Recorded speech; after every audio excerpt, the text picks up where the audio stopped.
Name is Jayce Cogburn, 24, and a few months. Um,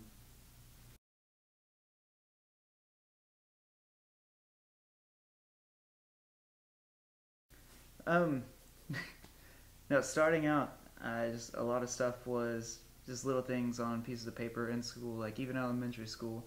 I know I can find pictures of myself, like the pictures your like class took that year. You'd see little drawings on your hands or something like that. Like it'd have like little like swords or like yin yang symbols and peace signs, just weird stuff. And my mom was always furious. But then as I got older, it got encouraged to where like in high school on the sides of my papers there would always be something. And my teachers would grade my paper, and then I'd have a few that would even grade my drawing just because they got used to me doing it. And it was always characters, people, just little different like scenery things, like nothing crazy. It was always kind of cartoonish looking, like almost like a comic book type thing.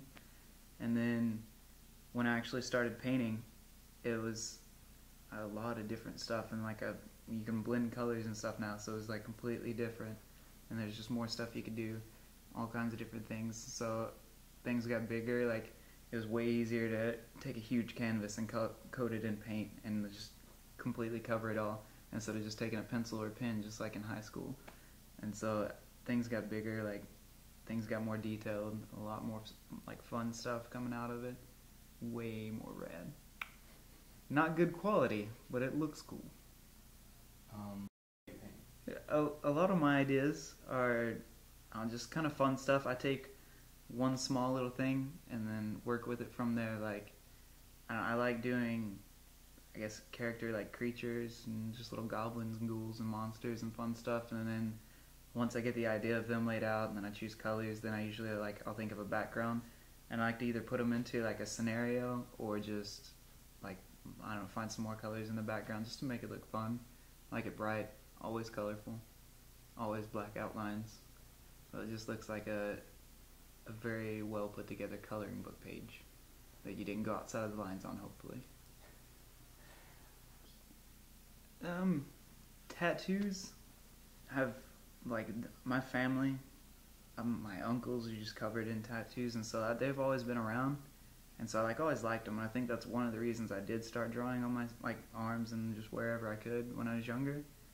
And then when I got old enough and I was apprenticing at a friend of mine's tattoo shop and just hanging around getting tattoos and then actually apprenticing there, I think it took what I was going to do to a whole nother way. Like I think that's where a lot of my like solid outlines and stuff come from. Like everything like you'll see is just black outlined everywhere, and then I learned so many different things that you could do, just the way things need to be shaded. Like people don't understand that on a tattoo, a lot of things like on your arms, you want them shaded to where like the light's hitting from this way. So from then on, if you're going to cover your whole arm, like you want everything, the light hitting it from the same ways and everything, like all the shading. There's a whole lot into it, and so I try to take things like that. And like I never had a traditional art class. I took maybe half a semester in high school with this teacher. I don't even know if she knew what she was talking about, and she should try to teach you, but I don't know. I learned more hanging around tattoo shops and friends of mine that do tattoos than I did actually like in the school.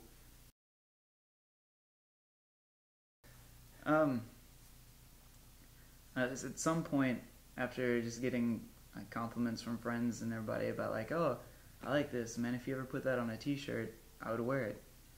I decided to put it on a T-shirt so people would wear it, and I started up this clothing company called Woogylar, and it's basically just a bunch of my little like either drawings and sketches or some of my paintings, and just put on a T-shirt somewhere, and I try to make them in just different colors, different sizes for everybody, taking them out to like local shows and even bigger shows, setting up booths there, selling them, and it's actually becoming like pretty well known. Like I get a lot of people that I don't know that are hitting me up trying to get T-shirts, or they want me to carry them here and there, and so it's kind of cool because it's a different way to take my art and have it sold, because maybe not everybody wants a painting hanging in their house or doesn't want to pay for a painting, but they'll pay for like a $10 T-shirt that they can take that piece of art and wear it all the time and just use it.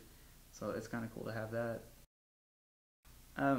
The name Woogylar actually comes from this monster that my great uncle Charlie used to like scare my brothers and sisters with, and pretty much my whole family. you go up to where they're from in East Oklahoma and you're hanging out, stay the night and visiting everybody, then if you want something done or the adults want you to do something or they want you to come inside, it was the Woogylars were going to get you unless you did what they said. Like, it's getting dark outside. Come inside or you're going to get eaten by the Woogylars. Or just different things like that. So it was just like this little monster that they used to enforce what they wanted done. And it scared us, very much so. And so we actually listened. And when I was trying to think of something cool to call like the actual t-shirts to themselves, I figured it was only appropriate that I should use like a name that my uncle came up with that I've never heard before. So it's like super original and super cool. And so the actual logo for the company is like this little round furry ball monster that they grow in trees, just like little berries, and get bigger and bigger, and then they just roll around on the ground eating little kids, having fun.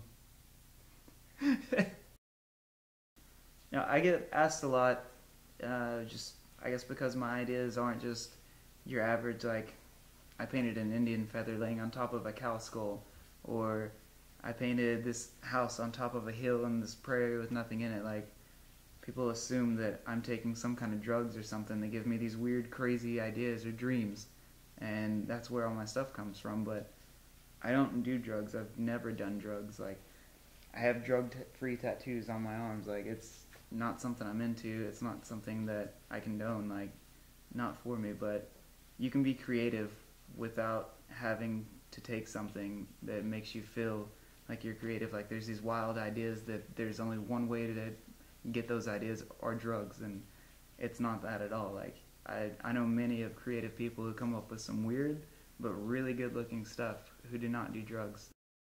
Just ideas come to you from different ways. Like, if you look at a lot of my things, I'll think of something serious like man, I think a bird would be cool, but I'm not just gonna paint like a bird. I'm gonna paint a big huge fat bird sitting on a tree branch with books that research worm farms in America and some coffee, and he's going to be chilling above a worm farm about to have like the feast of a lifetime.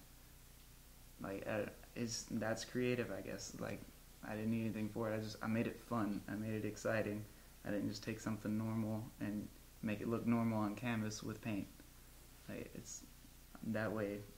I think of my things that it's like, oh, it's a normal thing, but it's done in like a way that I find humorous, or I might even find it adorable. I'm just like, man, I'm going to make the cutest thing in the world right now, and people are going to love it. And then they're going to be excited, and then they're going to want to hang it on their bedroom wall. And it works out. So my shit's everywhere.